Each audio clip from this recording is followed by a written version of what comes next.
Vous écoutez Radio Grandlieu. Bonsoir à tous, bonsoir chers amis de Radio Grandlieu. Oui, nous sommes en direct sur la plaine de Sèvres pour le 16e Open de France de Molki. En direct avec l'équipe, la Dream Team habituelle, à la technique, Fred Grodard et le stagiaire. Donc les habitués du Rugby Live Show sont habitués à nos voix. On doit excuser Pierre Salvioc, Pierre Albaladijo, Isabelle Itru-Butru et Thierry Grosplan qui ont fait valoir leurs droits aux vacances et en ce week-end prolongé, mais ne vous inquiétez pas, nous on va tenir l'antenne et on va aussi donc vous faire vivre cette finale en direct avec des spécialistes qui viendront à chaque manche nous expliquer un petit peu et les règles du Molki et les subtilités et les enjeux de cette finale. Donc nous accueillons Geoffroy. Oui, bonsoir ça, Geoffroy. Bonsoir à donc, tous. Est-ce que vous pouvez vous présenter un petit peu vos compétences en Molki, on n'en doute pas, elles sont grandes, mais expliquez-nous un petit peu qui vous êtes. Alors Geoffroy Gourdon, en fait j'ai été champion de France en 2013, champion d'Europe en 2016 et champion de France Interclub en 2017 et du coup j'ai porté le maillot de l'équipe de France en 2016. D'accord, donc vous avez participé à des championnats d'Europe, du monde De tout. De tout, d'accord. Voilà. Tous les championnats possibles en Finlande, en Estonie. Donc nos auditeurs, là on est entouré de fans de Molki, nos auditeurs sont pas forcément, enfin bon, ils doivent jouer sur la plage, un peu comme tout le monde, enfin ils connaissent ce jeu. Comment vous pouvez présenter un peu ce jeu? C'est donc un jeu ouvert à tous, j'imagine. C'est un jeu qui demande de l'adresse, de la stratégie. Alors il demande de l'adresse, de la stratégie, c'est ouvert à tous. Et ce qui est bien dans le Molki, et je le répéterai toujours, c'est qu'en fait tout le monde peut gagner contre des gens, au moins une partie, contre des gens qui ont l'habitude de jouer, contrairement à d'autres jeux où il y a de la professionnalisation. Ici, il y a une grosse part de chance quand même, mais il faut quand même énormément de stratégie et de l'adresse. D'accord. On peut peut-être rappeler, donc c'est un jeu donc officiel avec une fédération, donc il y a des règles. Par rapport au jeu justement sur lequel on joue à la plage, est-ce qu'on peut rappeler, avant de rappeler les règles, rappeler un peu l'objectif, le but d'un jeu, donc c'est d'arriver à 50 points. C'est ça, donc 50 points pile. Donc si on dépasse 50, on redescend à 25. Donc après c'est simple, au début du jeu, les quilles, en fait les 12 quilles sont placées à 3,50 m environ, selon un ordre bien précis. Voilà, donc il y a 12 quilles en bois, il faut peut-être vraiment expliquer. Donc il y a 12 quilles en bois qui sont biseautées pour pouvoir inscrire des numéros, c'est ça, de 1 à 12. Donc si on fait tomber une quille, on gagne le nombre de points qui sont inscrits dessus. Oui. Et si on fait tomber plusieurs quilles, on gagne le nombre de points de quilles qui sont tombés. Exactement. Donc par exemple, si on fait tomber la 10, c'est 10 points. Mais si on fait tomber la 10 et la 8, c'est 2 points. Et donc il faut arriver à 50 points pile, sachant que le jeu évolue au cours du match parce qu'on relève les quilles là où elles sont arrêtées. Parce que oui, pour nos auditeurs qui n'ont pas forcément le visuel, en fait, les quilles évoluent et bougent parce que quand on tape dans les quilles, elles vont rouler plus ou moins loin. Là, le terrain, c'est un terrain d'environ 4 mètres sur 12 et donc parfois les quilles peuvent se retrouver à 12 mètres. Oui, donc là, il faut un petit peu d'adresse. Voilà. Donc, on peut peut-être associer, enfin pas associer, mais comparer un petit peu à la pétanque parce qu'un jeu d'adresse qui se joue sur des terrains en dur. Sauf que là, effectivement, on peut jouer très très loin. On joue donc avec un bâton qui s'appelle un ticu, c'est ça? C'est ça, un ticu, ouais. Alors, avant, ça s'appelait un Molki, mais depuis quelques années, ça s'appelle le ticu. D'accord. TIKKU. D'accord, TIKKU, donc qui est un bâton d'une trentaine de centimètres, c'est ça? Oui. Et qui pèse environ, on va dire, entre 320 grammes et 420 grammes parce que c'est du bois, donc ça n'a pas forcément tout le temps le même poids. D'accord. Alors les joueurs un peu fortiches qui aiment jouer et tout préféreront un bâton un peu plus lourd, parce qu'il va rebondir, parce que les rebonds sont un peu capricieux, peuvent être capricieux. C'est ça, et puis il prendra moins le vent. En fait, c'est comme une boule de pétanque. Oui, c'est ça, parce que les boules de pétanque, c'est peut-être moins sensible au vent que les ticus. Oui, exactement. D'accord. Donc les enjeux de cette finale, on va présenter peut-être un petit peu cette finale qui a pas débuté encore. Donc il faut savoir que donc elle va opposer. Alors juste rappeler quand même que ce 16e Open est organisé par l'association Super Pot Molki de Saint-Sébastien. Super Pot adepte du Molki. Adepte du Molki, excusez-moi. Oui, c'est vrai. Spam. Oui. Donc avec son président Ludo Misura qui a été vice-champion du monde. Oui, c'est l'année dernière. L'année dernière, voilà. Donc tout neuf vice-champion du monde, ce qui est quand même pas mal. Donc la finale va opposer donc une équipe locale qui vient de Saint-Macaire en Mauges, on peut les appeler les locaux c'est clair, qui sont composés de Pierre-Élie et de Noah. Ah oui, alors à savoir que Pierre-Élie, c'est son premier tournoi. Voilà, c'est ça, c'est ce que m'a expliqué un petit peu avant le match. Donc Pierre-Élie, c'est son premier ou deuxième tournoi. Il est associé à Noah qui lui est un adepte du Molki parce qu'il est numéro 3 français. Oui. Qu'il a été en finale en 2019 au Poiré-sur-Vie avec son père.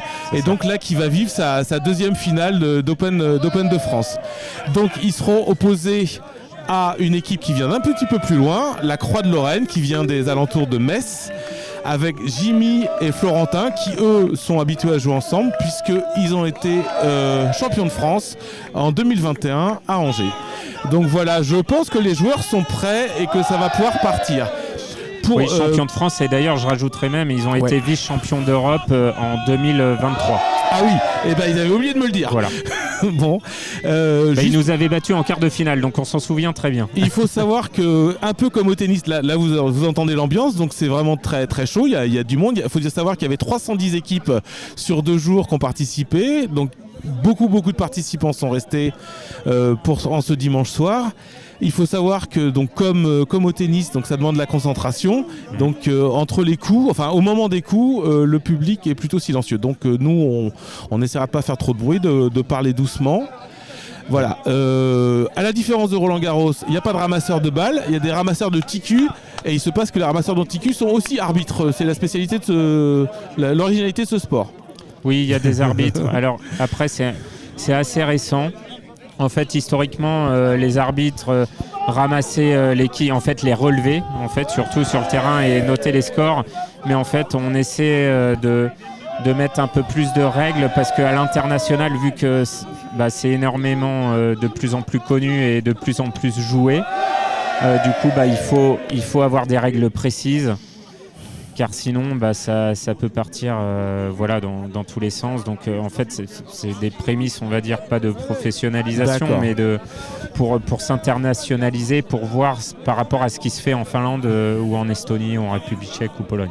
D'accord, oui, il faut rappeler qu'effectivement c'est un sport international, oui. Et qu'on peut noter que quand même que nous avons eu ce week-end une équipe tchèque, une équipe polonaise, une équipe finlandaise et une équipe belge, donc des gens qui ont fait le déplacement.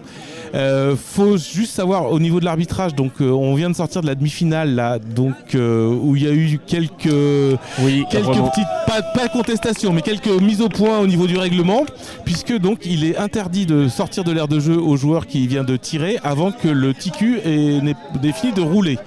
Donc il y a eu quelques petits, mais tout est rentré dans l'ordre et donc la finale va pouvoir commencer. On va essayer de vous la faire vivre en direct. Donc avec Geoffroy, on va essayer de vous expliquer un petit peu, parce qu'on n'a pas la couleur, donc ni l'image. On va essayer de vous expliquer les stratégies, autant qu'on puisse les comprendre. Et donc là, ça y est, donc c'est l'équipe de Mauges qui commence avec Noah qui commence à casser. Faire la casse. Voilà, ce qu'on appelle la casse. Alors et une petite casse. Il a 3 quilles seulement. Ouais, 3 quilles. Ouais, on peut dire 4. En fait, je vois 4 quilles qui sont tombées. En fait, on peut dire qu'il a loupé sa casse. Parfois, si on passe au-dessus de la casse, on va dire que c'est une air casse. Donc, on passe au-dessus. Et souvent, la plupart des joueurs à ce niveau-là, surtout sur un terrain comme ça, très roulant, font 11 ou 12 à la casse. Donc là, faire 4 à la casse, c'est pas beaucoup. Est-ce que c'est la pression ou pas? Je ne sais pas. Donc, et là, c'est la contre-casse. Du coup, l'équipe adverse vient de jouer. Donc, c'était Florentin de Croix de Lorraine qui vient de lancer le TQ. Et lui, il a fait 11 a priori. Si je comprends bien, lui il avait trouvé que la casse n'était pas suffisante, donc il a décidé de recasser parce que les quilles étaient encore très proches, donc il était impossible, difficile de jouer une quille individuelle. C'est ça. Alors après, c'est toujours pareil, il y a 2 stratégies. C'est soit on essaie de bien casser pour que toutes les quilles s'éparpillent partout et puis après essayer de viser une quille, ou soit on fait ce qu'on dit un tamou. jouer lentement sur le tas pour essayer de faire le maximum de quilles, mais sans trop écarter des quilles, parce que quand on tape fort dans le tas, on peut potentiellement sortir une grosse quille sans le faire exprès. Et favoriser l'adversaire qui pourra la jouer après. Voilà. Donc là, il retouche le tas. Donc là, on a une nouvelle casse. Là, ça fait 3 coups de suite. C'est peut-être assez... Enfin, je sais pas, c'est pas très habituel de ce que j'ai vu. Oui, parce que surtout qu'il y avait une 8 isolée, donc il a préféré aller dans le tas, donc il fait 8 aussi. Mais pour moi, c'était un risque. La 8 était isolée. S'il jouait dans le tas, il a fait 8 très bien, mais il aurait pu sortir une grosse quille, genre une 9, une 10 ou une 11 ou une 12. En jouant la 8, il aurait éloigné la 8 plus loin. Donc d'accord. Donc pour l'instant, on est à 12 à 11 pour le Mauge. Donc là, je pense que Jimmy, pour Croix de Lorraine, va aller sur la 8. Peut-être, parce qu'elle est isolée. Et le tas est quand même déjà commence à être un peu espacé. Donc il a eu la 8 assez fort. Il l'a fait pas mal reculer. Mais donc il a réussi son coup. Oui, ça aurait été ça. Et là, je pense, enfin voilà, pour connaître Noah, je pense qu'il va aller sur la 8. Je sais qu'il est fort de loin. Oui, parce que voilà, dans le monde du molki, après, on commence à connaître les joueurs. C'est comme au tennis, hein, comme vous disiez. Donc, ils ont leur point fort. Ouais. Voilà, donc lui, il est plutôt fort sur les isolés, les quilles isolées de loin. Ok. Voilà. Après, alors je sais là, pas. Il se concerte. Ah oui, donc là, la stratégie rentre en ligne de compte. Oui. C'est là où après il faut calculer par rapport au score que l'on a, par rapport au score de l'adversaire. Alors c'est une question que je me posais, on commence déjà à... Parce qu'il faut tomber sur 50 piles, donc on commence dès à 10 points, on commence à se dire tiens, il va falloir commencer à construire son score. Oui, alors il y a 10 ans, donc il fait la 7. En fait, il a fait la 7, mais alors je pense que c'est stratégique pour... Et il se l'écarte du tas. Et puis pour se positionner à 19, donc je pense qu'il y avait une stratégie aussi de ne pas aller sur la 8. Il trouvait que déjà la 8 était peut-être trop risquée, parce qu'un peu loin, tandis que la 7 était plus proche. Et donc ils sont égalisés 19-19. Voilà. Et la 7 et la 8, du coup, isolées. Donc là, c'est le silence. Donc Florentin rejoue la 7. Oui. Et il a que la 7. Et il a que la 7. Alors, pour information, le TQ est allé mourir comme on pourrait dire, sur la 8. Mais il l'a pas fait tomber parce que vraiment il arrivait à faible vitesse. Donc il se place à 26. Et en fait, à 26, on sait que potentiellement, dès qu'on arrive à 26, on a 2 fois la 12. On peut commencer déjà en 2 quilles à gagner. C'est comme quand on est à 14, on sait qu'on a 3 fois la 12 potentielle. Donc en fait, comme vous me demandiez tout à l'heure, en fait, on commence à calculer parfois 3 coups en avance pour voir 3 quilles. Quelles sont les 3 quilles pour arriver à 50 ? Et le repère, c'est la 12 parce que donc c'est le maximum de points. Voilà. Donc on compte par rapport à cette 12. On sait très bien que là, elle est un peu dans le tas quand même. Mais on sait très bien que les points stratégiques, souvent, c'est 14, 17, 26, 28, parce que c'est du 3 x 11, 3 x 12 ou 2 x 11, 2 x 12. Voilà. Donc en fait, on calcule un peu énormément en avance, un peu comme aussi un jeu d'échecs. On se positionne, on voit aussi en fonction de l'adversaire. Donc si on est nul en maths, faut pas penser au molki en fait. Vaut quand même mieux être bon. Faut savoir faire des additions. Voilà, quoi. C'est ça. Voilà. Donc là, il y a 27, 26 pour Molki Mauge et c'est à Croix de Lorraine, donc ils sont à 26 de jouer. Mais la 12 est dans le tas, donc ils ne peuvent pas faire 2 x 12, mais potentiellement, ça pourrait être 3 x 8 pour faire 24. Mais non, il choisit la 4 pour se positionner à 30. Donc à 30 parce qu'en fait, il y a la 10 qui est un petit peu sur le côté. En fait, la 10 est isolée un petit peu sur le tas, sur le côté. Oui, alors justement, elle est sur le côté, mais elle est quand même très proche de notre quille. Donc il y a plusieurs façons de lancer le TQ. On peut le lancer horizontalement et verticalement. Voilà. Et on peut même le lancer, je dirais, façon pétanque pour qu'il roule pas trop, c'est ça, pour lui donner un effet rétro. C'est ça. Mais donc ça, c'est à la fois technique et stratégique. Voilà. Donc là, je pense qu'ils ont fait ça parce que la 10 est très très proche du reste. Mais en bâton droit, ces joueurs-là sont totalement capables de l'avoir, donc potentiellement ils se mettent à 2 x 10. Tandis que les autres qui sont... A priori, il va la lancer horizontalement. Non, il va sur la 8. 27, il a joué la 8. 27 et 8, 35. Oui, parce qu'il y a la 5. Donc en fait, alors là, en fait, c'est toute la stratégie du molki. Il se positionne à 35, les autres sont à 30, parce qu'en fait, les autres ont 2 x 10, et Molki Mauge à 10 et 5. Donc c'est-à-dire que là, logiquement, Florentin, Roi de Lorraine va faire la 10, il se positionne à 40. Les autres vont défendre la 10, ils seront à 45. Et avec un peu de chance, la 10 se retrouvera au fond. Et les autres auront la 5. Et la 10 sera compliquée, donc ils repassent devant. Alors j'espère que vous avez compris, et parce que vous n'avez pas les images. Même moi avec les images, j'ai eu du mal à comprendre l'explication. Mais il fait 10 et 5, donc il fait que 2 points. Et il est encouragé par le public qui lui dit c'est pas grave, parce que quand même ça se passe dans une ambiance plutôt sympathique. Et voilà. Donc là il est à 32 et les autres sont à 35 et la 10 et la 5 sont ouvertes. Sont ouvertes, elles sont sorties. On peut dire qu'elles sont en queue de peloton, c'est-à-dire qu'il faut passer au-dessus du tas, mais elles sont à 40-50 cm derrière, donc c'est tout à fait jouable avec un petit peu de finesse. Donc là je pense qu'il va tenter la 10. Et voilà, et d'ailleurs c'est Pierre-Élie qui a fait un très bon coup, et il a eu tout en subtilité, il a eu la 10 qui était derrière le paquet. Donc ils sont à 45. Et ils sont à 45 et la 5 est effectivement possible, tout à fait possible à avoir. Je pense qu'ils vont jouer le tas pour rapprocher des quilles de la 5 pour que la 5 ne soit pas isolée. En défense, les gens de Metz vont rapprocher les quilles de la 5 pour la rendre difficile à jouer. Voilà. Exactement, c'est ce qui s'est passé. Mais sauf pas de chance, la 5 la 5 est partie assez loin et elle va être isolée. Donc là, on pourra peut-être avoir la balle de match. La balle de premier. Excusez-moi, ça se joue donc en 3 manches gagnantes. Excusez-moi, j'ai été un peu vite en besogne. Donc la balle de 7. Voilà. Donc c'est ça toute la stratégie en fait du Molki entre est-ce que j'attaque, je défends, est-ce que je prends le risque, est-ce que je prends pas le risque. Là franchement la 5 elle est non seulement isolée, elle est pas très loin, elle doit être à 4 mètres 50, 5 mètres. Donc logiquement c'est du 95% pour des joueurs comme ça. Et en plus c'est Noah qui joue donc c'est du 97%. Voilà. Sauf si ça va doubler avec la 4 qui est derrière. Oui, il faut pas taper trop fort. Mais ça ne double pas cette première manche. Donc vous l'avez entendu, Mauge vient de remporter la première manche. Et voilà. Et donc on a fait notre petite cuisine interne. Donc Geoffroy, venez commenter la première manche. Merci Geoffroy. C'était très clair toutes ces explications. J'espère que vous avez bien suivi. Et donc maintenant nous allons accueillir Marine et Claire. Normalement je ne sais pas où elles sont. Elles sont parties, voilà. Oui. Merci beaucoup Geoffroy. Bonne fin de finale.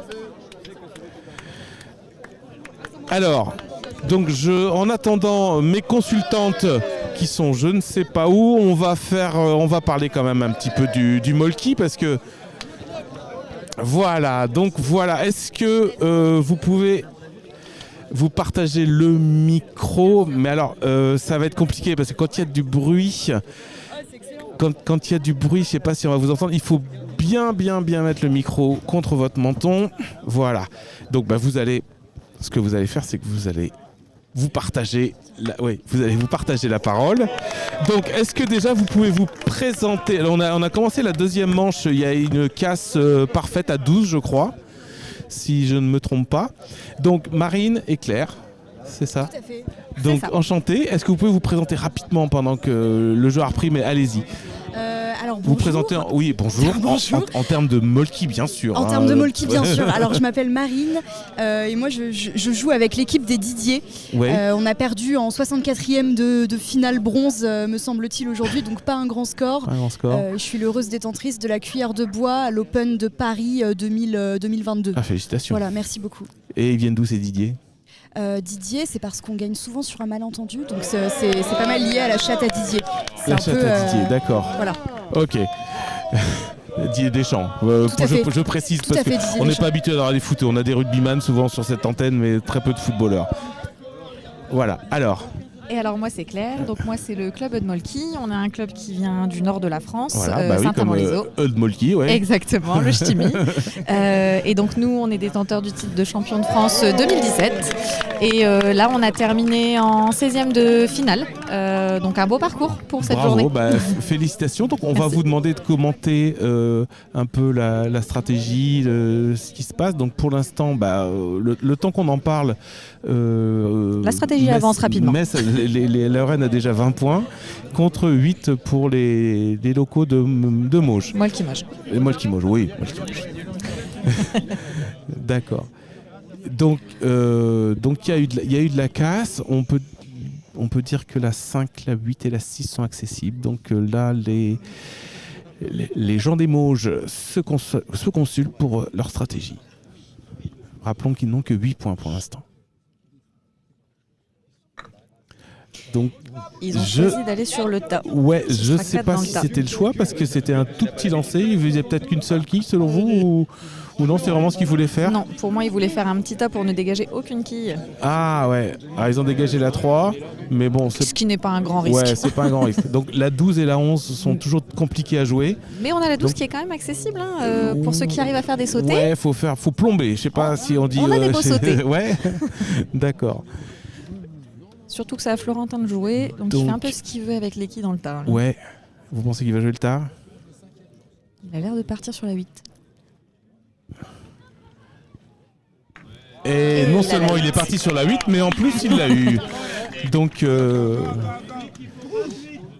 c'est... Florentin qui est une icône au Japon, si je peux me permettre. Non mais racontez-moi ça m'intéresse. Il était au mondial au Japon donc cet été, l'été dernier.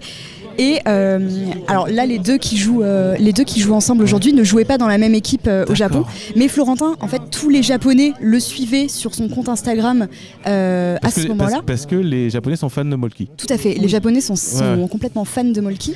Et Florentin était très suivi sur Instagram. Et donc même à partir du moment où il est arrivé au Japon, tous les Japonais ont voulu jouer avec lui absolument.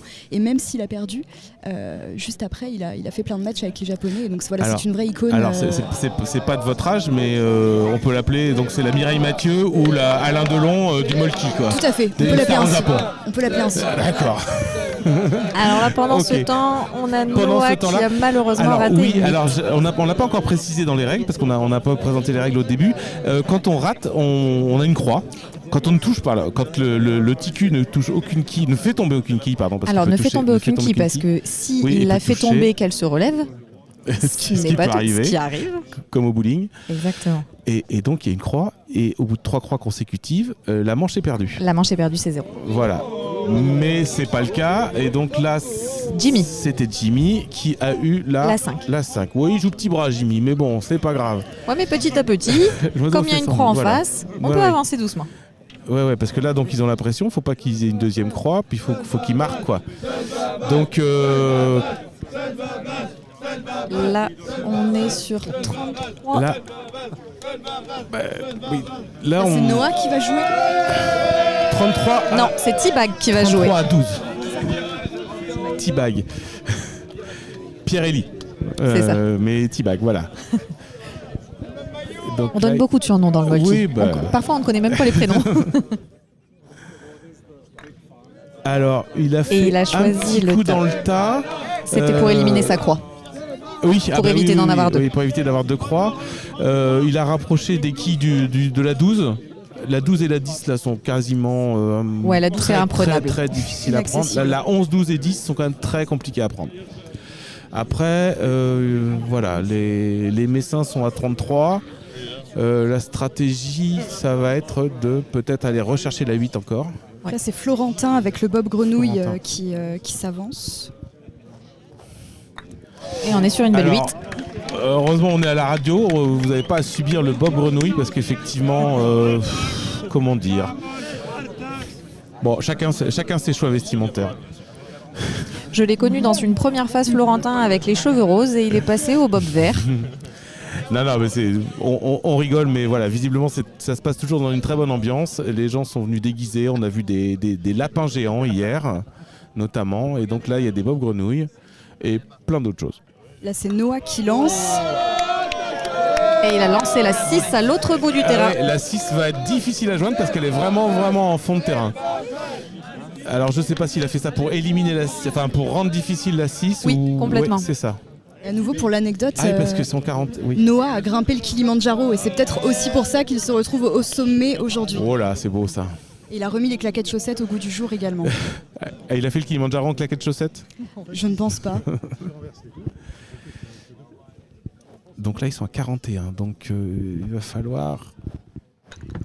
ils ont choisi c'était pas ce qu'ils souhaitaient. Ouais. Je ne sais pas si c'était leur choix, mais non, donc il en a fait tomber 5. Il en a fait tomber 5 et il a dégagé la 10. 46. Ce qui l'intéresse maintenant, ça va être la 4 qui est malheureusement bien cachée. Qui est à côté de la 9 et un peu derrière la 12. Derrière la 12, ouais. Ça va être très très compliqué, mais en jouant subtilement, il devrait peut-être la tenter. Alors c'est faisable.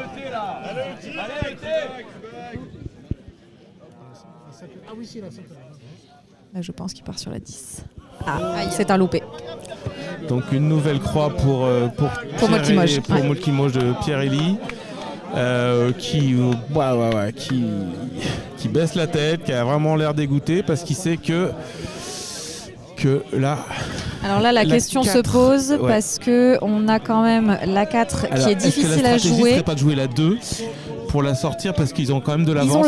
Ils ont le temps. Donc jouer 2 fois la 2, ça pourrait être pas mal. Le problème, c'est qu'en face, ils savent que Noah est capable d'envoyer la 2 à Sochaux. Voilà. Est-ce que Monsieur Bob Grenouille a la même stratégie que nous? Et c'est formidable parce qu'il est absolument génial, magnifique. Alors on vous disait que la 4 était difficilement prenable, et ben elle a été prise. Mais on avait affaire à un des meilleurs joueurs du Molki, alors tout est possible. Qui atteint des sommets, donc merci. Voilà. Merci d'avoir participé, donc on en est à une manche partout. Et donc nous allons accueillir 2 nouveaux consultants. Pendant que le public retrouve son équilibre, non sans mal. Voilà. La soirée hier a été compliquée et il y a eu du soleil. Donc, mais la Finlande est toujours debout. C'est un Finlandais. D'accord. Merci mesdames. Merci à vous. Bonne fin de finale.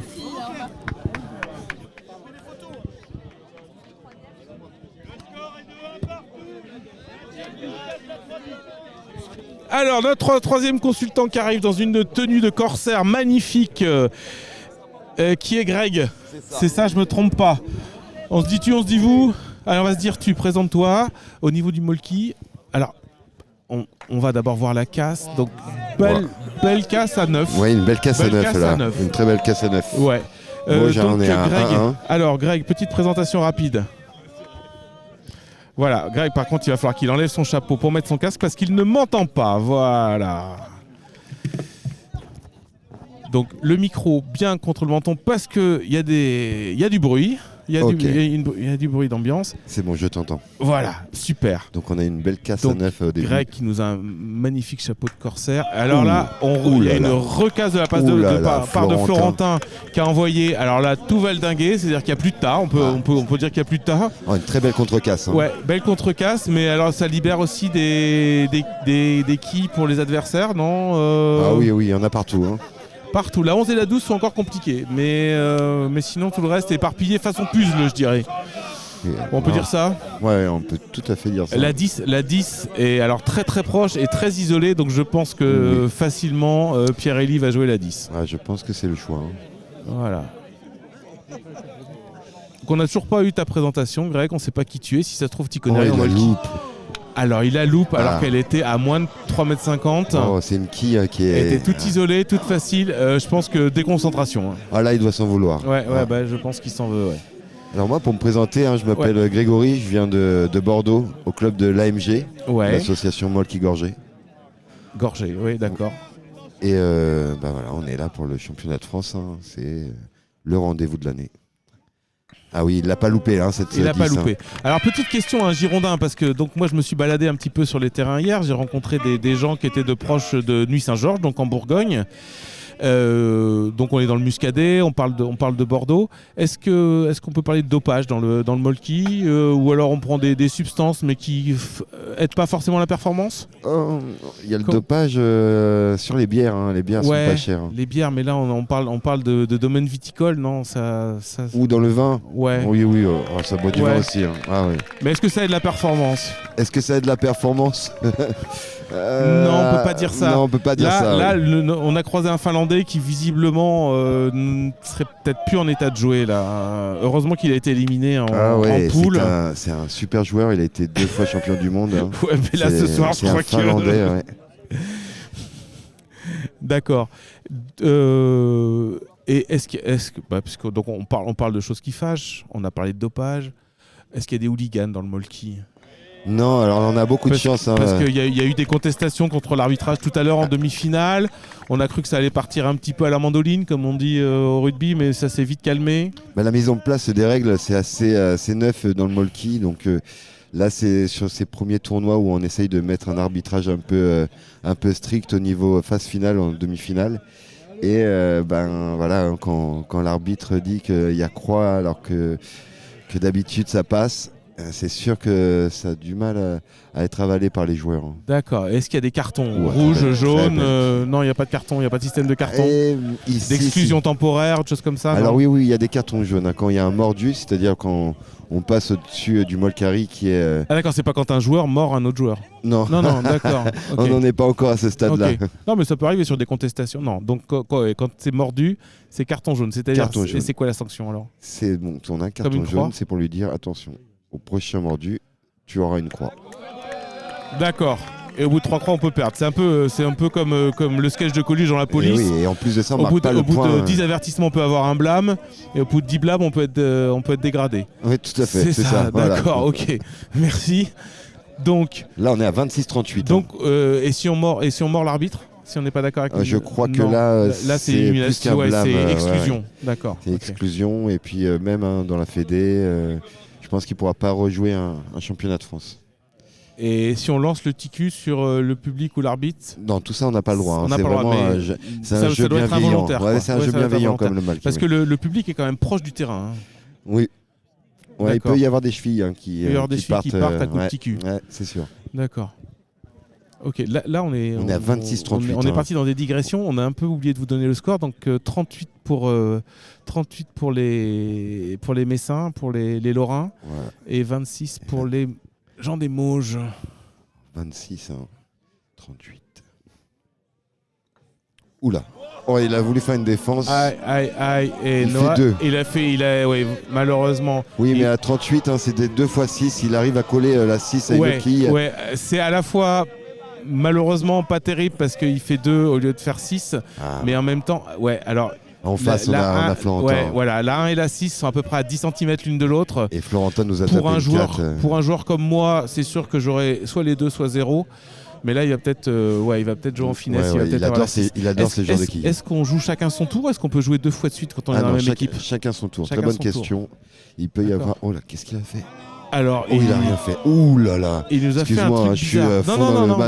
Non, mais il faut. On est là pour ça. On est là pour ça. Donc tant mieux. Donc là, il y a eu un loupé d'un grand joueur florentin. On peut mettre un peu d'enthousiasme. Il n'y a pas de problème. On est à 28-38. 28-38 et gros raté sur la 6 qui l'aurait amené. Je sais même pas s'il jouait la 6 en fin de compte. On n'a pas trop compris en fait. Son TQ a fait un truc un peu bizarre. Il va aller sur la 10. Oh. Il allait peut-être sur la 10, mais il a eu la 7. Il va sur la 7.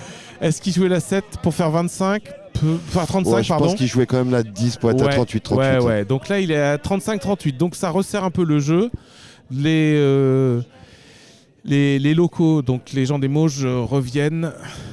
Les Molki Mauges. Il faut vraiment que j'arrive à me rentrer ça. Ils sont en claquettes, on les appelle les claquettes, les Molki claquettes. C'est un club familial. Là, c'est le fiston, il y a le père. Oui, donc ce que je disais en début de retransmission, c'est que le père et le fils ont déjà joué une finale de championnat de France ensemble. Mais là, il a décidé de plus jouer avec son père, donc je ne sais pas comment son père l'a pris. on lui posera peut-être. Mais en fait, Noah, il nous a quitté un petit peu pendant 1 an. Il n'est pas joué au Molki, il s'est mis au football. Et là, il revient pour un champion de France et il performe. C'est vraiment un très grand joueur. Alors là, le public manifeste parce que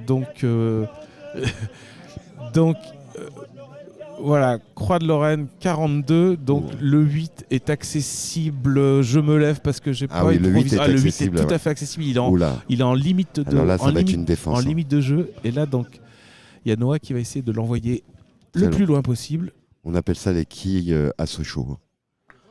Ça bouge pas trop. Il l'a pas envoyé loin. On a l'impression quand même qu'il a un peu hésité sur son geste. Le geste n'était pas très très fort. Il a voulu l'assurer. Et ce qui fait que le 8, là, il est quand même largement accessible 43, pour Mr. Frog, Monsieur Bob Grenouille, alias mon avis, Florentin. Là, c'est bon donc, pour cette manche. Là, le public retient son souffle. C'est la deuxième manche pour eux qui se joue sur un seul coup. Bon, oui, mais c'est fait. Retient son. Et voilà, bien sûr, c'est fait. Voilà, bravo. Oui, on a deux manches. Donc, deux manches à une. Donc, qui prennent le large, 2 manches à une. Greg. Et maintenant, je vais accueillir Laurence.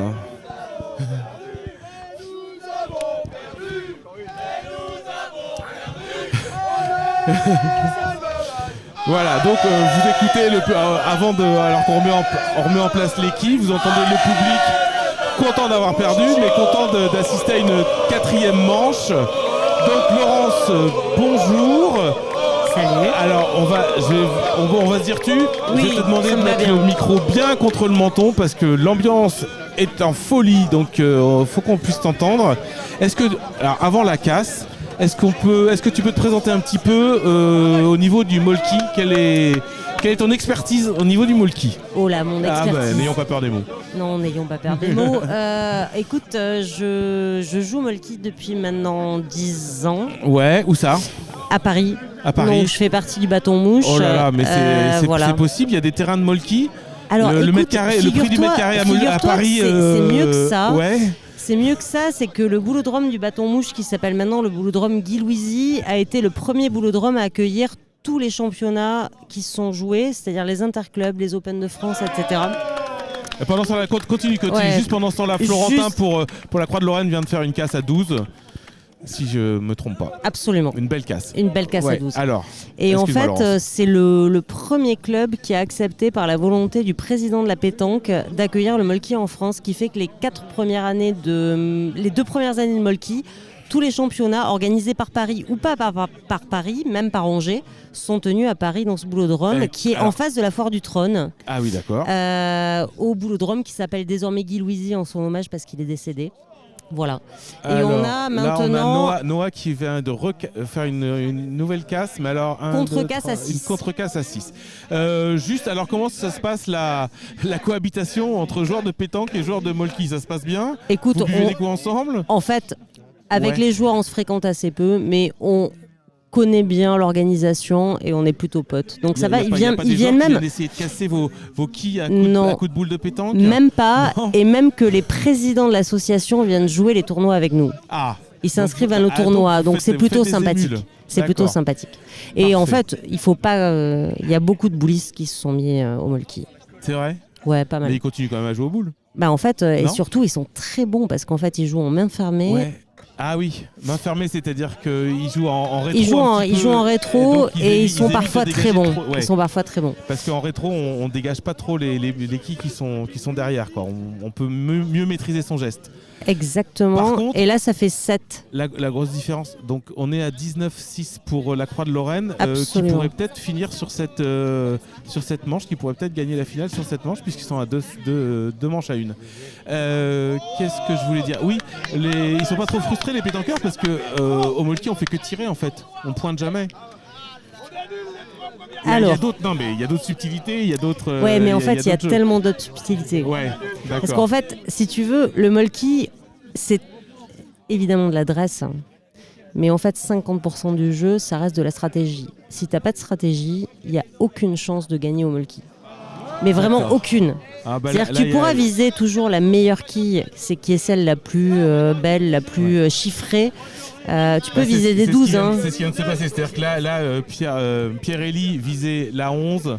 Il a fait un tout petit coup, mais il en a eu 3 en fait. Oui, mais parce qu'il en avait besoin, tu vois. Oui. C'est pas uniquement parce qu'on vise la grosse qu'on a vue, tu vois. Oui. Et ça, c'est extrêmement important. Mais je pense que là, il visait la 11 et qu'il il doit être un peu déçu, quoi. Il est un peu triplé. Voilà. Triplé ou quadruplé d'ailleurs, j'ai pas vu. Non, triplé.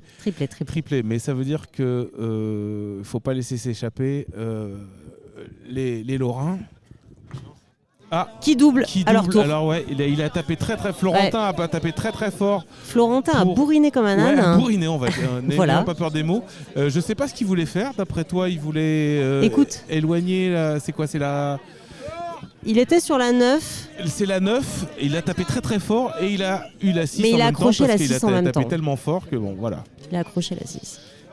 Donc la 9 est à perpète, on va dire, n'ayons pas peur des mots. Donc personne va vouloir la jouer, sauf si c'est vraiment obligé. Donc faut pas faire 41 parce que la 9 est très très loin.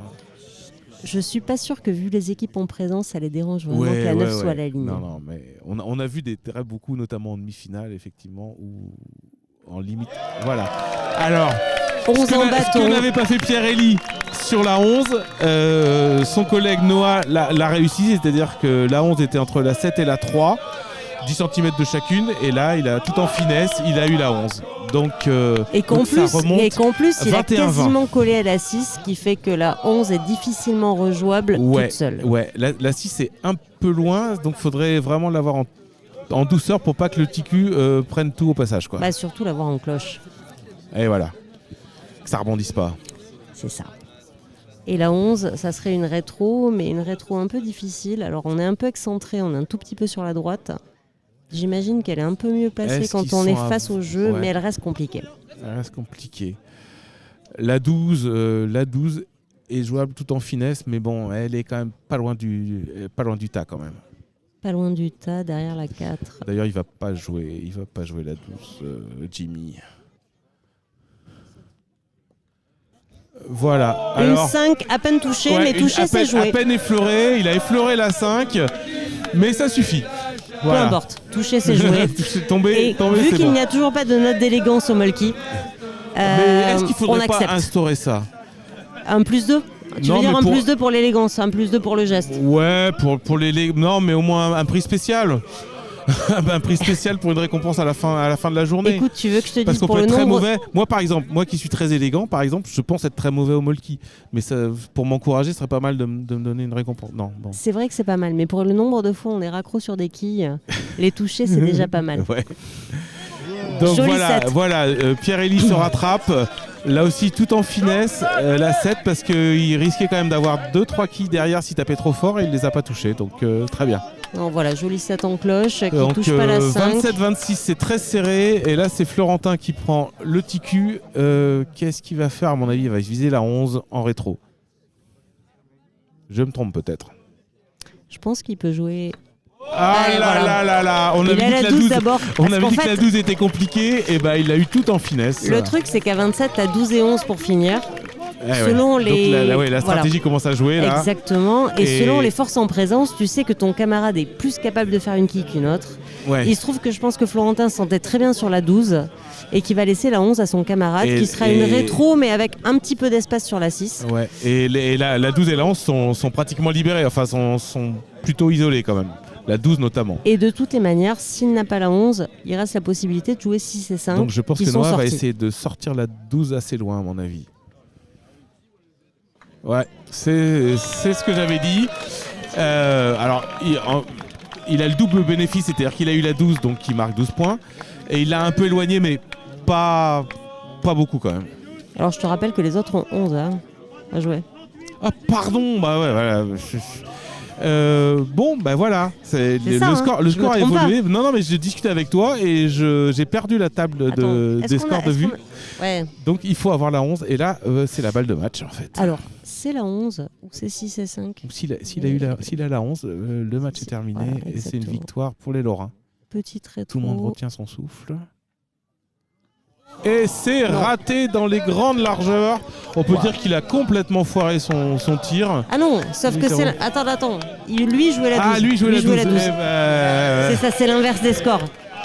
On s'est planté, c'était... Excusez-nous. Ouais, mais il a raté quand même. C'était 12 et 11, mais il a fait... Donc là c'est le TQ d'égalisation pour Pierre-Élie. Alors, comme on dit dans le milieu, c'était un brochet. Molki Mauge. Mais c'était un brochet de 40. Oh là, c'est magnifique. Elle est très belle. Donc, la 11 de gagne pour on aura une 5e manche, puisque Molki Mauge avec Pierre-Élie qui fait un superbe geste, tout en finesse. C'était pas évident parce qu'il y avait une quille qui était une quinzaine de centimètres derrière. C'est ça. Donc, la 11 vient mourir devant la 6 et c'est très belle quille. Ouais, le TQ touche la 6 mais la fait pas tomber. C'était magnifique. C'était super de t'avoir, Laurence. Mais je te remercie. Merci beaucoup pour toutes tes analyses techniques. Et encore un peu plus de plaisir et une 5e. Et ben ouais, une 5e manche. Et ce qui va nous permettre d'accueillir encore un expert. Vraiment, ça défile. Un certain monsieur Hollygood. C'est qui Hollygood?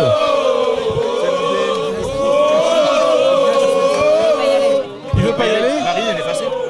Bon bah c'est dommage parce que on va continuer avec Laurence, alors il n'y a pas de problème, sauf si t'es pas d'accord, mais on est plutôt bien parti. Ah non, bah alors, excuse-moi Laurence, mais là on va... Voilà.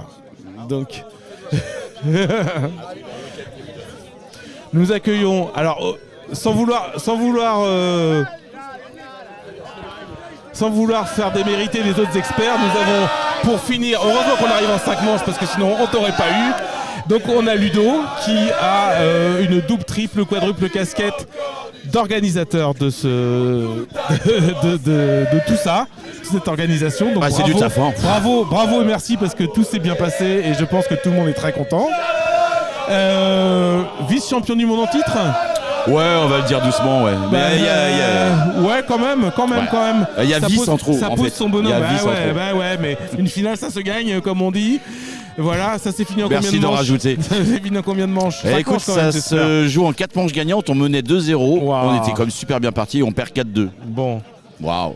Ok. Est-ce qu'on peut rappeler que donc tu es de pardon, le nom de ton club qui est de Saint-Seb. Ouais. Voilà, ça y est, j'ai perdu mes fiches. Ouais.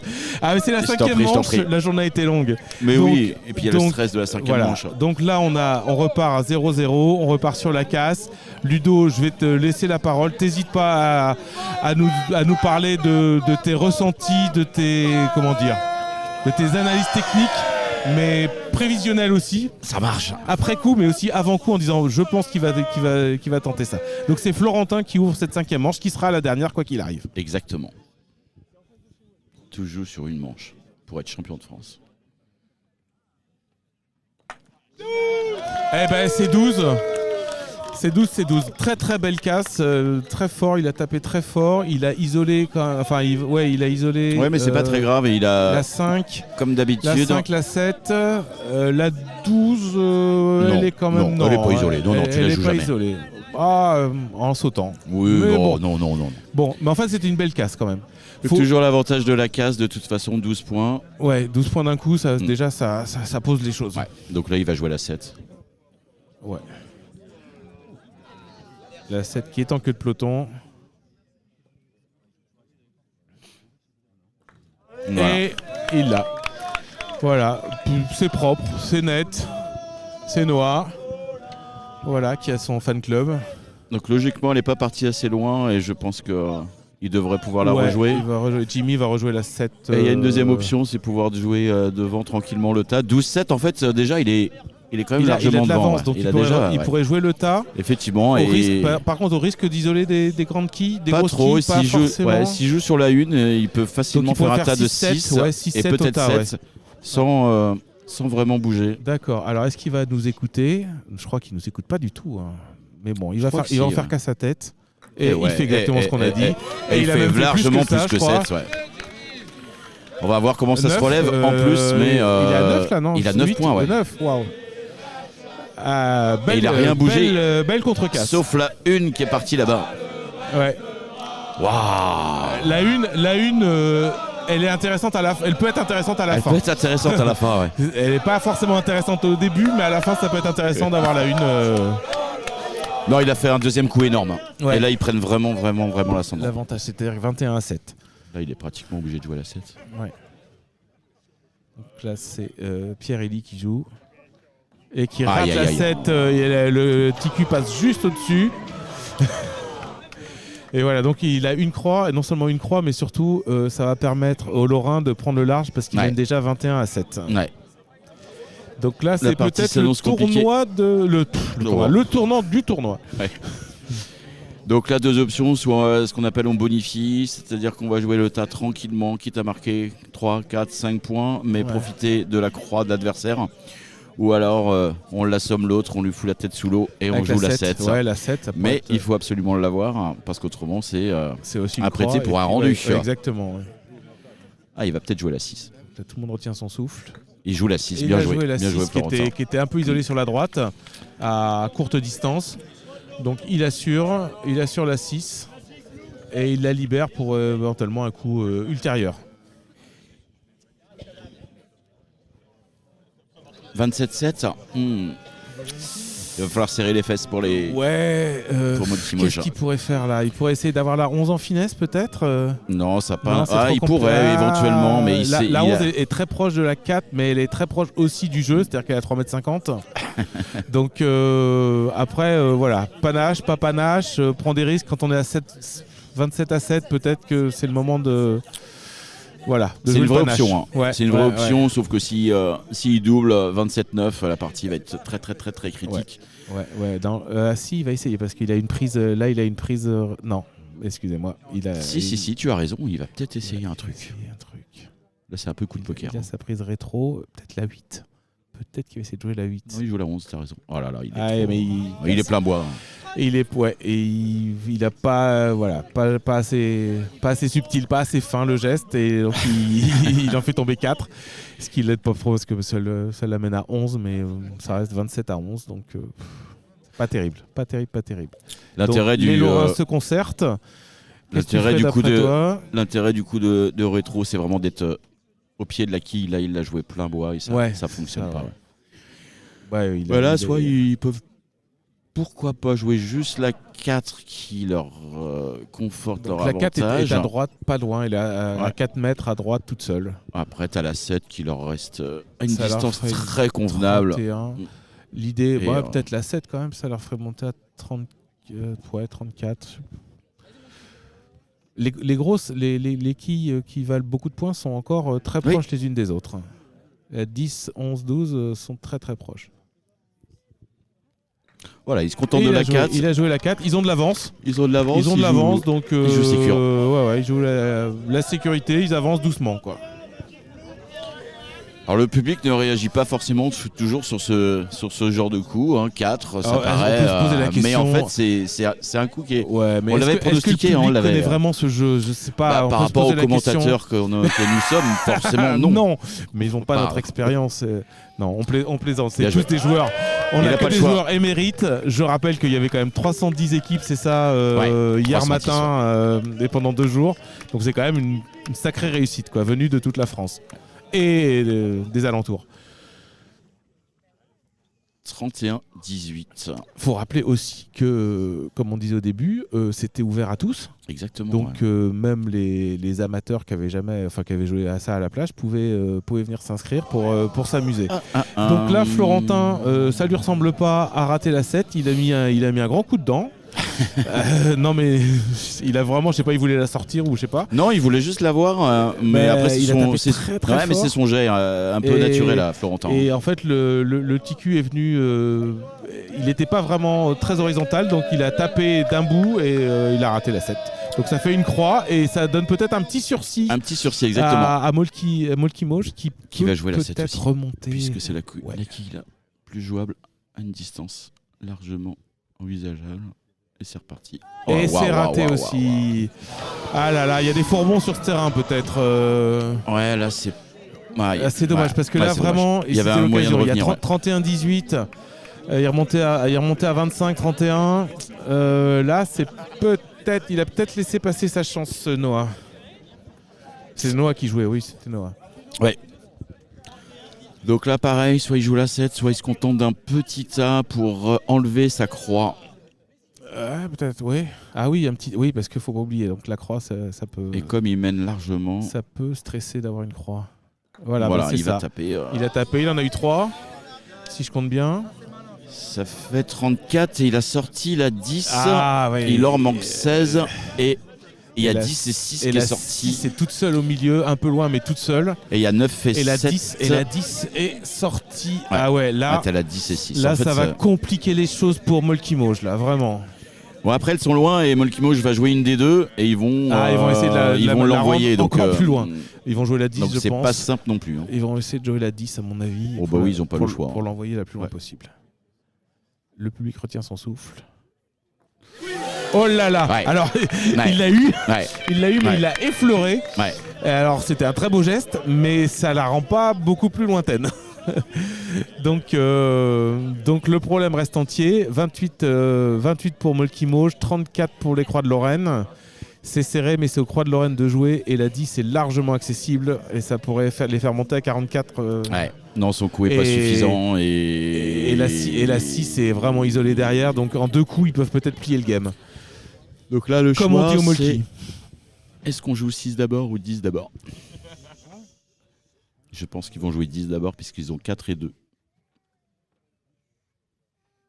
Et voilà. Donc ils ont la 10, donc ils montent à 44. C'est ça. Et si les joueurs. Il faut qu'ils jouent la 6. Et franchement, la 6, elle est largement accessible. Ouais, mais s'ils défendent, ils ont 4-2 pour décomposer. Si la 6 est défendue, ils ont 4. D'où l'intérêt de jouer la 10 d'abord. Bah oui. Et ouais, tu comprends maintenant. Oui, là, ils ont la 4 et la 2 sont largement accessibles. Donc ils ont de l'avance en plus. C'est ça. Donc ils peuvent se permettre de jouer 2 coups. Pendant que Molki Mauge devra jouer. Il faut quand même qu'il joue la 6 pour les obliger à jouer 2 coups derrière. Et son objectif, ça va être d'essayer de la placer pas loin de la 10. Ah oui, parce que mais la 10 c'est quand même 2,50 m derrière. Ouais, mais il faut allonger. Le coup est pas facile. Il faut allonger. Je t'ai pas dit que c'était facile non plus. Il faut que la quille rebondisse vraiment en ligne droite, quoi. Oui. On va voir. Non, il va jouer tout en finesse dans le tas. Okay. Ah là, il a joué la 12. Ouais. Il a joué la 12. Il l'a eu. C'était très bien joué. C'était très très bien joué. Malheureusement, il y avait 2 quilles qui traînaient là et il les a effleurés. Il a pris la 12 plein fer, on va dire. Alors je sais pas si on peut dire plein fer. Plein bois, quoi. Plein bois, quoi. Ouais, c'est du bois. Réflexe de pétanqueur. Okay. Donc il a pris plein bois. Et c'était très bien joué, mais malheureusement le TQ a dévié et elle a touché les 2 autres. Donc son idée, c'était 12 et 10 pour gagner. Ça peut être le TQ de match parce que c'est ça. Ils vont jouer la 6 qui est vraiment au milieu du terrain à quoi 7-8 mètres. Ouais. 7-8 mètres, mais alors vraiment tout seul, il n'y a rien autour. Alors attention, il y a un danger. C'est que si il passe trop à droite, il peut avoir la 10 toute seule. Ouais. Et là, il revient à 25. Ouais. Mais je pense qu'il va se faire un malin plaisir. Ah non, il décompose. Alors c'est pas habile du tout parce qu'en fait il fait un tas de 3. Il fait un tas de 3. Waouh. Donc ils arrivent à 47. 47, il leur faut le 3. C'est incroyable de ne pas avoir tenté la 3. Oui, c'est très bizarre comme tactique. Bah tant mieux pour le suspense. Il voulait faire 2 et 4, mais là il fait 3 et tout. Et attention, parce que là c'est pas gagné du tout. Ouais, parce que la 3, elle est pas loin de la 1. Et donc Molki Mauge est à 31. Est-ce qu'ils vont jouer. Ils ont la 12. 31. Ils ont la 12 qui est libérée. Moi j'aurais la 12 alors. Ils ont 12 et 7. Et voilà, et ils ont joué la 12. Ils ont 12 et 7 ça. Il est obligé de faire 3 pour gagner. Ah là. Donc là vraiment le suspense est à son comble. Parce que donc il est obligé de faire 3 les pour gagner. Lorrains doivent faire le 3 alors que le 3 est très proche du 1, enfin relativement proche. Et il n'y a pas de tas de 3. Et alors que Molki Mauge est à 43 et que le 7 est quand même très isolé même s'il est un petit peu loin. Donc là, vraiment, le suspense est à son comble. Comme vous pouvez l'entendre, la partie s'est renversée. Chaque membre du public donne son avis. Moi, je ferai ça, Est-ce qu'il pourrait pas essayer de jouer les 3, la 11, la 9 et la 8 ? C'est jouable, mais c'est compliqué. C'est compliqué parce qu'elles sont quand même un peu éloignées. C'est le coup pour être champion de France. Là, je pense que c'est ce qu'ils vont faire. C'est ce que regarde Florentin en tout cas. En tout cas, il l'analyse. Ouais, il analyse. Est-ce qu'ils vont le faire ? Je sais pas. Mais il y a 3 quilles qui sont assez proches, mais pas très proches les unes des autres. Allez, le coup pour être champion de France, il est très compliqué. Écoutez ce silence.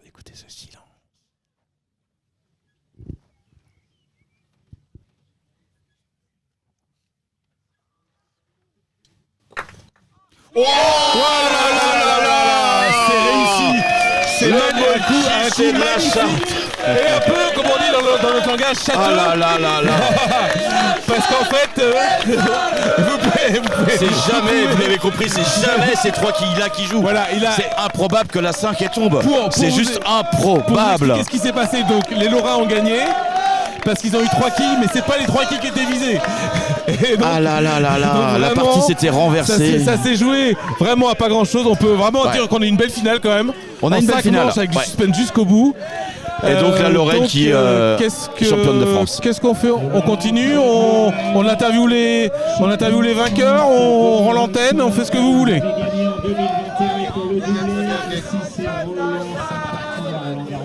Belle finale. Donc c'est une magnifique finale. Qu'est-ce qu'on peut dire? Parce que moi j'avais prévu plein de choses à vous raconter. J'ai pas eu le temps parce que c'était tellement passionnant cette finale que voilà. Une question. À quand les Jeux Olympiques pour le Molki? Oh là là, mais c'est même pas un sport en fait. C'est même pas encore revendiqué comme sport. Hein. Il y a du tir à l'arc, mais le tir à l'arc est un sport, hein. Le Molki pas encore. Mais quand on voit le degré d'adrénaline que ça a suggéré et suscité en tout cas à travers cette finale, on voit qu'on se rapproche du sport. Hein. Voilà. Donc la légende dit qu'en fait c'était les bûcherons finlandais, c'est ça, qui avaient des chiffres de bois, qui savaient pas quoi en faire et qui ont inventé ce jeu. C'est vrai? Pas vraiment, c'est un peu édulcoré. Hein. C'est un peu édulcoré. Je cherche du regard si je peux. Je crois que Fred Grodard est parti essayer de alpaguer les vainqueurs. Voilà, bah tiens, Florentin est là avec son magnifique bob. Tiens, Bob Grenouille. Ah non, faut Florentin. pas. Florentin, faut pas enlever le bob. Et le bob, non, il faut garder le bob, magnifique bob Grenouille, on en a parlé pendant la... Bonjour Florentin. Bonjour Florentin. Félicitations au nouveau champion de France. C'est ton premier titre. Pardon? C'est ton premier titre? Non, c'est ce tournoi, j'ai déjà gagné une autre fois. Et j'avais fini une fois deuxième avec ma petite sœur. D'accord. Vous jouiez à 3? Non, à 2. Avec ta petite sœur? Ma petite sœur, c'était pas avec mon partenaire que j'étais aujourd'hui. Ah d'accord, ok. Donc là, comment tu la sens juste avant de jouer ton tas de 3 là? La 3, je me dis... Ouais, ce dernier coup là. La 3, je me suis dit... Elle est compliquée. C'est... Tu jouais la 12, 8 et 9, c'est ça? C'est ça. Je me dis... en fait, la 3, je me suis dit... Je suis capable de la faire, mais le problème, c'est que si je fais un vieux rebond devant et que ça touche rien... on peut rien faire, en plus je sors pas la 1 quoi. Ouais, parce que sur la 5e manche vous étiez super bien parti. Ils sont remontés et ils vous ont remis en danger. C'est ça, mon partenaire il a hésité à aller à la 6, il s'est dit si jamais il se rate et qu'il chope la 10, on retombe à 25, là on a fini, on a perdu. C'est exactement ce que j'ai dit à l'antenne. Vu la 2. Pourtant la 10, non mais c'était risqué. Oh ça va vite, ça va très vite. Okay. Après c'est la première manche on peut la gagner aussi parce que je vais sur une 10 mais ça double en diagonale. D'accord. Et la 4e pareil on peut la gagner. Jimmy rate la 12 de gagne quoi. D'accord. Donc mais belle finale, t'as quelques expériences de match là, c'était quand même une belle finale. Ah oui, moi je suis pas un grand spécialiste mais bon, suspense jusqu'au bout, 5 manches. 5 manches, ça... Il y avait du suspense, effectivement. Suspense. On se dit on va gagner la première, non on la gagne pas. non c'est... Molki de toute façon c'est jamais fini tant qu'il n'y a pas 50 sur la feuille, hein. Ça de toute façon dans tous les cas... D'accord. Ouais nous on a essayé de suivre vos stratégies, donc d'accord. On s'est pas trompé. J'avais proposé les 3 sur la fin. Ok. J'avais proposé ton coup. Ouais. Je n'aurais pas réussi personnellement. Mais c'était un beaucoup à tenter. Mais c'est aussi la preuve qu'il y a plein de stratégies possibles. Bien sûr. Et que ça peut se discuter et que chaque coup peut se discuter. Après le tas de 3, j'ai un gros coup de chance quand même. Parce que. Mais en fait, je suis pas spécialement un grand chanceux, on va dire. Ça m'arrive rarement, mais surtout sur les tas, je déteste finir sur un tas. En fait, il y en avait 3 2 qui étaient serrés et une qui était un peu plus à côté. Je chope malheureusement les deux, mais le petit cul continue à rouler, tourne sur lui-même et va toucher. J'ai la chance d'en choper une 3e. D'accord. Bon il faut un peu de chance quoi, on va dire. Bravo à toi. Bon vous avez fêté ça, vous rentrez pas à Metz ce soir quand même? Moi aussi. Ok. Bon courage. Bravo. Ça va. Tu reviens au réolé d'un titre de champion de France. Malheureusement le Molki ça c'est pas rémunéré du coup. J'ai pas de salaire du coup je dois aller travailler demain à 7h. Ah bon mais demain c'est férié? Non même pas. Pas chez nous. C'est ça malheureusement. C'est moche. Ça pique. En plus normalement je devais être d'après-midi. Demain matin ça va piquer quand même. Normalement je devais être d'après-midi en plus mais comme c'est la journée de solidarité. Je te promets que quand tu gagnes un titre de champion de France le lendemain t'as des flux super bonnes. Il est sympa ton patron. Viens avec ta coupe. Si t'arrives un peu en retard, prends la coupe avec toi pour arriver au boulot. Pour justifier, allez. Ouais. Oula. Ok. Merci beaucoup Florentin. Merci Florentin. On a suivi ça en direct sur Radio Grand Lieu. Ça nous a fait bien plaisir. Super. Merci beaucoup. Merci beaucoup. Salut. Et bravo pour le Bob Grenouille. Le Bob Grenouille, il est présent. C'est ma copine qu'on appelle la grenouille, mais je le mets moi. Voilà, donc merci, félicitations à Jimmy qui est parti déjà, je sais pas faire quoi, mais... Il est pas bien loin. Voilà. Il est pas bien loin. Donc, merci beaucoup, je rends la parole à Fred Grodard qui nous a fait une réalisation aux petits oignons avec le stagiaire. J'espère que ça vous a plu cette première tentative. Écoute, c'est super, merci Ludo, merci à toute l'équipe. Voilà, on a eu des petits problèmes techniques pour le direct, mais en tout cas déjà tout est dans la boîte Et puis voilà, j'espère que il y aura d'autres occasions. En tout cas, on a passé un très très bon moment. Merci beaucoup à vous. Un dernier mot pour. Merci. Non, merci. C'est un super partenariat et c'est vraiment hyper bien. T'as passé un bon week-end? Stressant peut-être un petit peu. Demain ça ira mieux. En fait, on propose ça pour les joueurs, on propose ça pour le public. Et oui, j'ai passé un bon week-end pour ça. Après, c'est une organisation forte. Mais bon, on est content. Bon, merci en tout cas. Puisque on sait que vous êtes nombreux à nous écouter. On vous donne rendez-vous, en tout cas pour un futur Rugby Live Show. On vous donnera des informations, n'est-ce pas Fred, sur les prochaines retransmissions. Mais on vous concocte encore un programme sympathique. Tout à fait, on sera là pour. Et tenez-vous au courant parce que pourquoi pas, on pourrait peut-être commenter d'autres événements sportifs majeurs qui se passent sur la région. Tout à fait, je crois qu'on a un contact avec le Palais, avec le concours de Palais, ça serait génial. Voilà, parce qu'on est tous fans de Palais. On est tous fans de Palais. Donc voilà. Moi je suis à peu près aussi bon au palais qu'au Molki, donc je serai peut-être meilleur au micro que sur le terrain. Mais en tout cas, merci beaucoup Mathieu. Je vous en prie, ça nous a fait plaisir. Très professionnel. Excusez mes collègues qui ont préféré effectivement partir en week-end prolongé. Ces grosses feignasses. Voilà. Mais ils seront peut-être là pour le palais. Ils seront là pour le palais peut-être. Merci, merci et à bientôt, au revoir. Ouais. À une prochaine sur Radio Grandlieu. Merci, n'hésitez pas à nous laisser des commentaires sur les réseaux sociaux. On adore ça.